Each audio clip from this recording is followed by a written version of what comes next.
On m'a dit que tu avais un souci pour rayonner dans ton énergie féminine et qu'il y avait peut-être des petites choses qui se cachaient en dessous qui t'empêchaient de rayonner. So, quels sont ces signes qui t'empêchent de rayonner dans cette énergie féminine que tu mérites, que tu as en toi?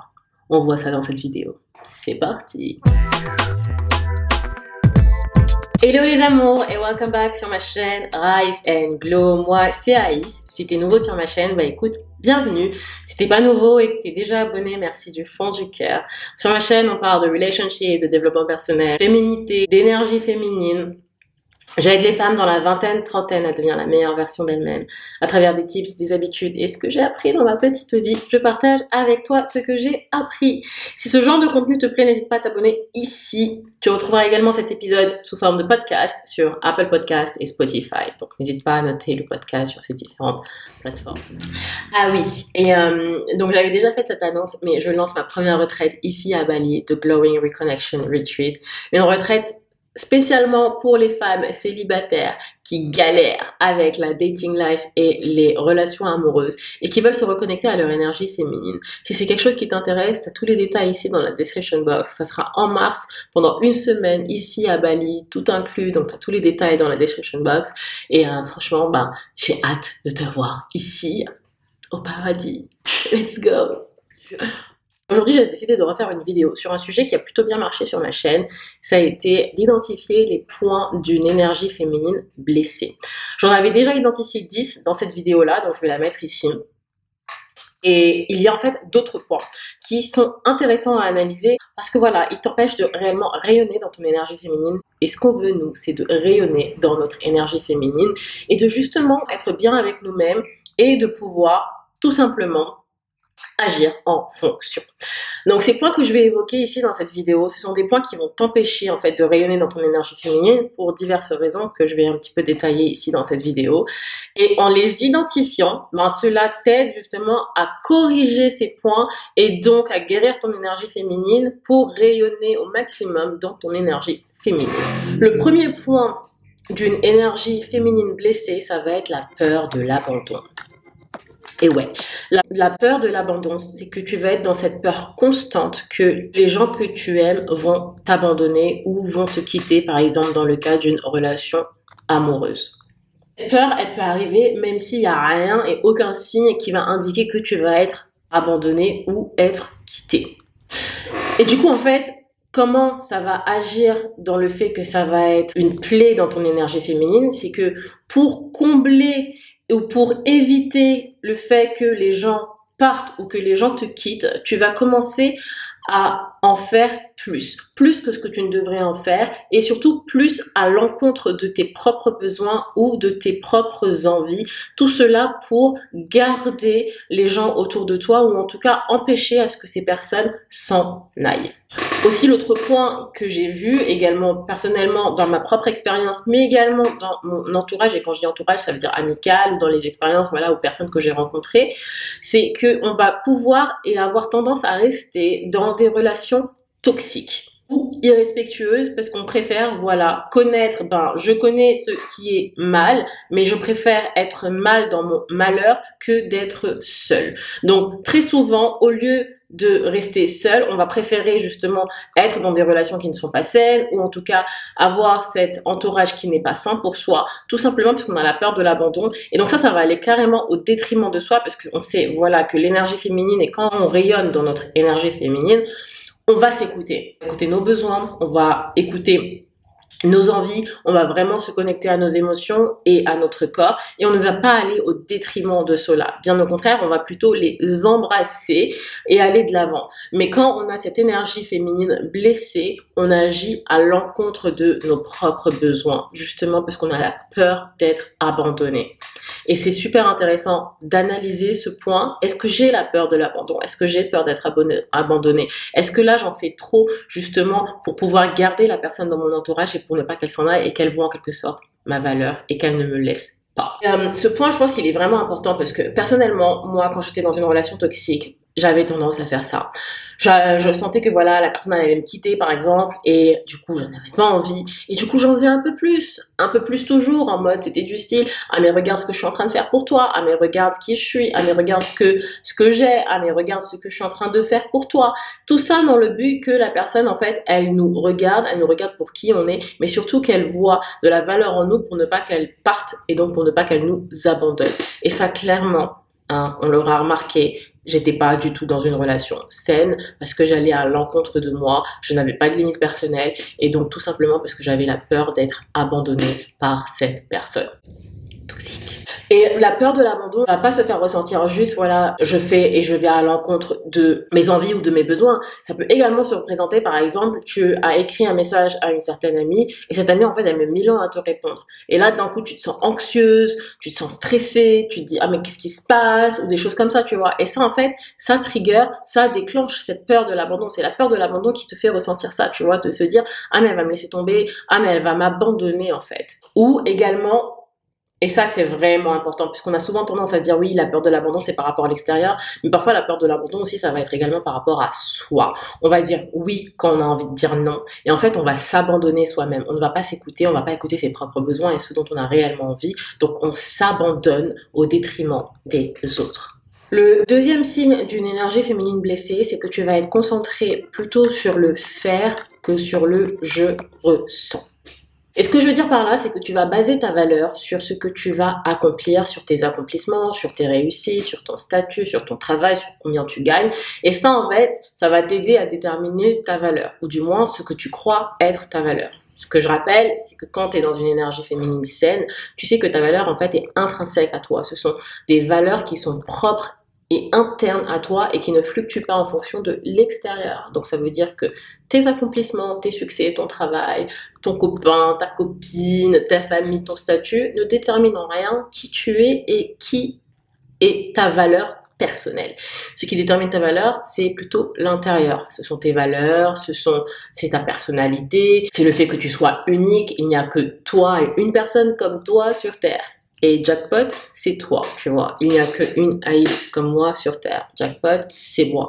Et ça, en fait, ça fait que ça détermine ta valeur. Parce qu'il n'y en a pas deux de toi. Tu vois, été unique en ce sens. Ton humanité, ta bienveillance, toutes ces caractéristiques, en fait, vont déterminer ta valeur. Il y avait une question que j'avais posée sur mes réseaux sociaux en disant, si tu n'avais pas de travail, si tu n'avais pas d'argent et si tu n'avais pas de famille, comment tu déterminerais ta valeur? Et là, très rapidement, on se rend compte qu'en fait, il va falloir chercher quelque chose à l'intérieur de soi et qu'en fait, ce n'est pas basé sur l'extérieur. Ce qui est très challengeant aujourd'hui dans notre société actuelle, de ne pas baser justement sa valeur sur l'extérieur. Et le truc, c'est que quand j'ai quitté mon travail, au début, pareil, hein, ben oui, moi, je basais ma valeur sur mon travail, sur mon statut et blablabla. Sauf que quand j'ai quitté mon travail, il a fallu très rapidement me recentrer sur moi et me dire, mais ok, en fait, mais déjà, qui je suis et qu'est-ce que je vaux? Et du coup, ça a été un long travail sur 2 ans.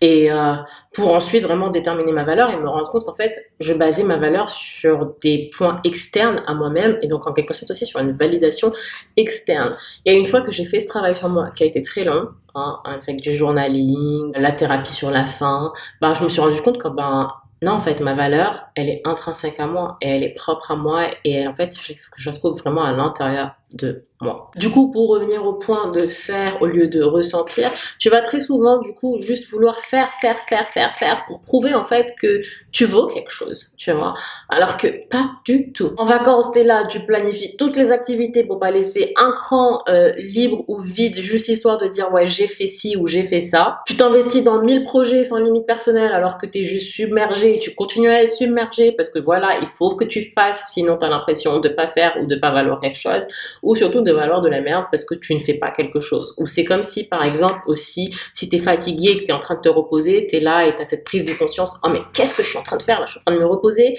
faudrait que je fasse quelque chose parce que si je fais pas quelque chose, je me sens mal et je me sens comme une merde et je me sens en mode mais qu'est-ce que je fais de ma vie? Non, en fait, l'énergie féminine, quand elle est bien nourrie, quand tu veux rayonner dans ton énergie féminine, c'est que tu écoutes ton corps, tu écoutes tes besoins, tu écoutes également tes besoins de repos. Parce que avoir des besoins de repos, ça te permet de mieux rebondir.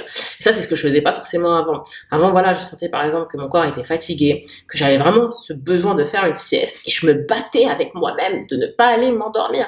Alors que j'aurais très bien pu aller faire une sieste de 30 minutes, 40 minutes, me sentir bien et ensuite, boum, attaquer. Non, je me battais avec ça. J'étais fatiguée toute l'après-midi. Mon travail, il était inefficace. Ben, voilà, parce que j'étais fatiguée. Et j'aurais pu être beaucoup plus efficace si j'avais fait une micro-sieste, une sieste, si j'avais fait un temps de repos, aller prendre l'air, marcher et revenir travailler efficacement là-dessus. Donc, en faire trop, juste en faire, pour prouver sa valeur, ça montre qu'on est vraiment dans cette énergie féminine blessée.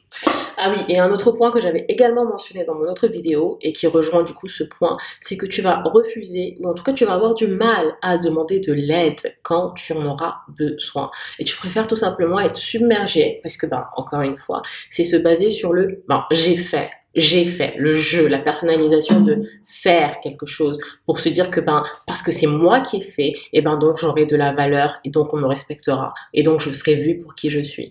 Alors que si tu as l'impression de demander de l'aide, tu as l'impression d'être incapable dans ce que tu fais ou que tu es insuffisant par rapport à ce que tu demandes, alors que pas du tout. Avoir cette capacité à demander de l'aide, c'est déjà également avoir cette capacité d'être self-aware, donc d'avoir cette reconnaissance de soi et aussi de ses points faibles, ses points forts, et aussi ce moment de se dire là je ne peux pas, et c'est ok, on peut pas être perfectionniste partout et on peut pas être parfait partout, c'est pas possible, ça ne fonctionne pas comme ça.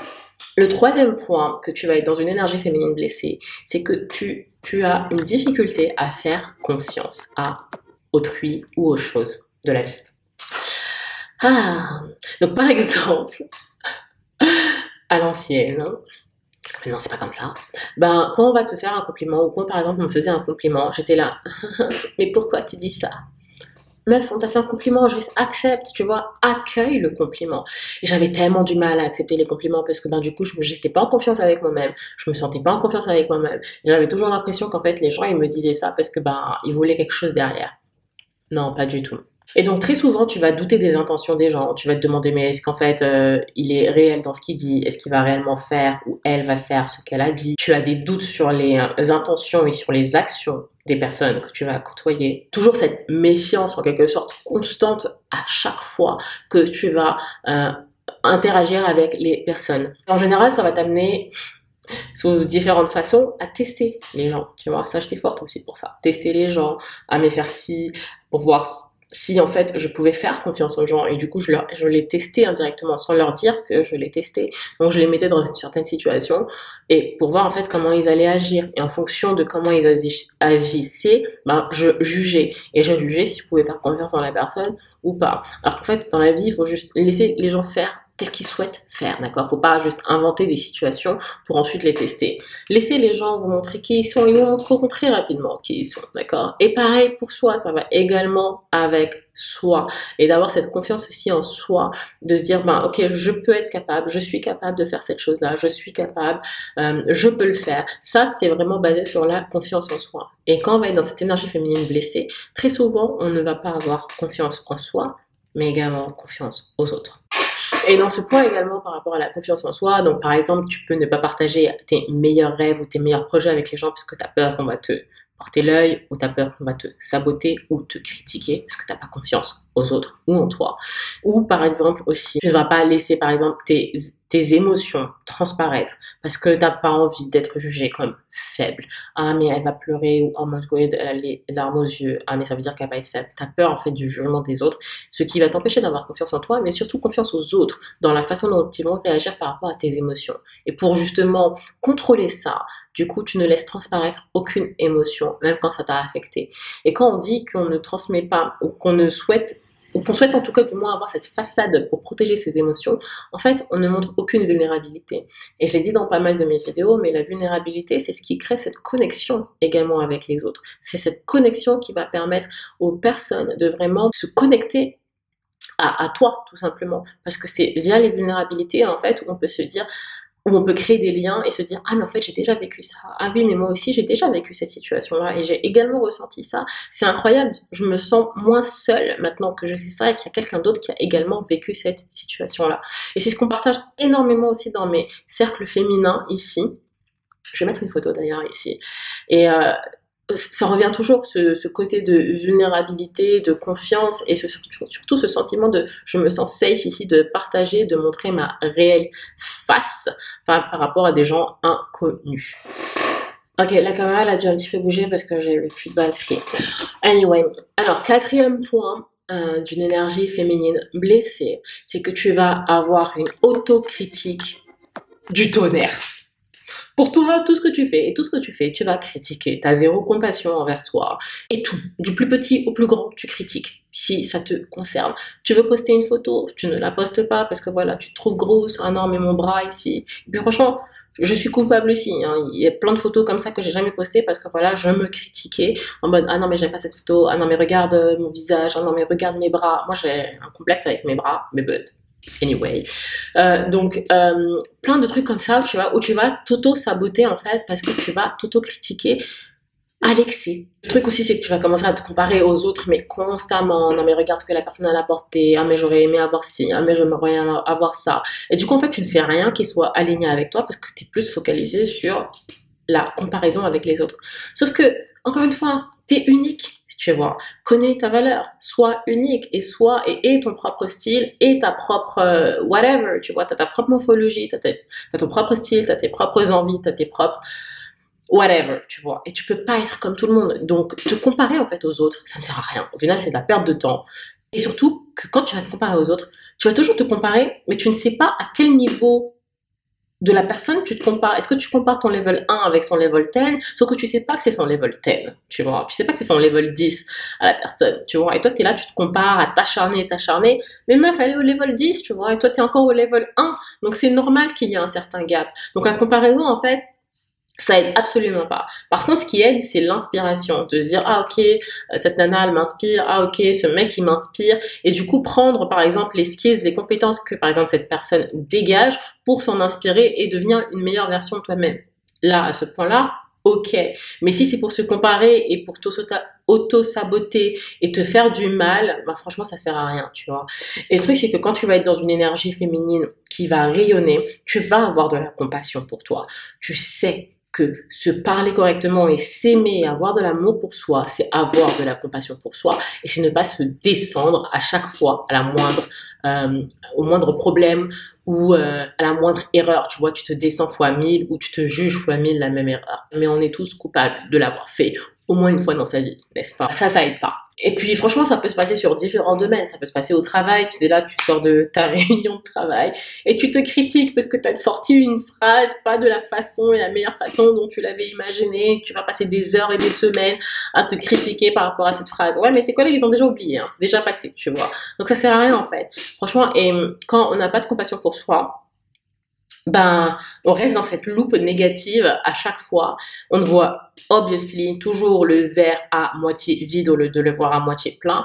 Et on reste toujours dans ce passé, en fait, à cogiter sur le passé au lieu de voir le présent ou l'avenir tout le temps. Et donc, on va être dépressif la plupart du temps quand on va pas avoir de compassion également envers soi-même.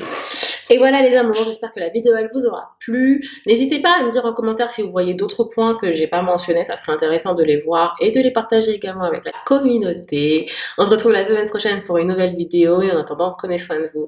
Ah oui, et puis si vous avez des idées de vidéos s'il vous plaît, mettez-les moi en commentaire et puis je les traiterai avec plaisir parce que là je commence à être un petit peu à court d'idées. Donc franchement n'hésitez pas à les partager avec moi et on se retrouve la semaine prochaine pour une nouvelle vidéo. Gros bisous.